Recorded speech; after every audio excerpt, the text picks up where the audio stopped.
ప్రత్యక్షంగా దగ్గరకు వచ్చాడు, ఎవరో రూపంలో దేవుడు వస్తాడనేది చూపించారు.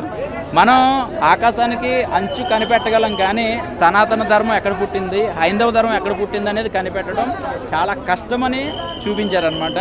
బాగుందండి. అంటే పార్ట్ 1కి 2కి కంటిన్యూషన్ బాగా లైన్ చేశారు, డిజైన్ చేశారు. అంటే తల్లి క్యారెక్టరైజేషన్ కానీ, తమ్ముడి క్యారెక్టరైజేషన్ కానీ, చిన్న పాప క్యారెక్టరైజేషన్ కానీ, వాళ్ళు పెద్ద అయ్యాక ఏం చేశారు ఏంటనేది క్లియర్ కట్గా విజువల్గా మనకి చాలా బ్రహ్మాండంగా చూపించారు.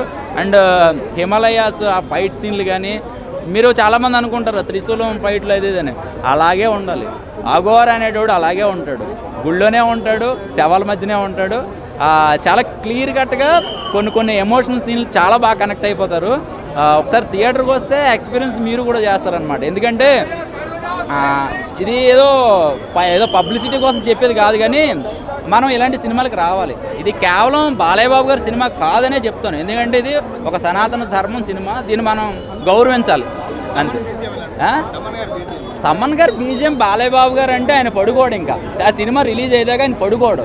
ఆయన ఇంకేదైనా వేరియేషన్స్ ఉంటే కొడదామా, ఇంకా ఏదైనా వెరైటీ బీజిఎం ఉంటే కొడదామని చూస్తారు. ఒక మంత్రం వినపడుతూ ఉంటుంది సినిమా మొత్తం కూడా. ఒక ఇద్దరు ఉంటారు మంత్రం చదివారు, అంటే మన నరసింహస్వామి మంత్రం. మీరు బాలయ్య బాబు గారు సినిమా రిలీజ్ అయిందంటే ఆయన నరసింహస్వామి గారిని దర్శించుకుంటారు కదా. సో అదే ఇంట్రడక్షన్ నరసింహస్వామి అవతారంలో బాలయ్య బాబు గారు రివ్యూలు అయితే ఎలా ఉంటుందో మీరు థియేటర్లో చూస్తారు. అసలు బాగుంటుంది, చాలా బ్రహ్మాండంగా ఉంటుంది. సో ఆ హైప్ అనేది తగ్గదన్నమాట, లాస్ట్ దాకా తగ్గదు.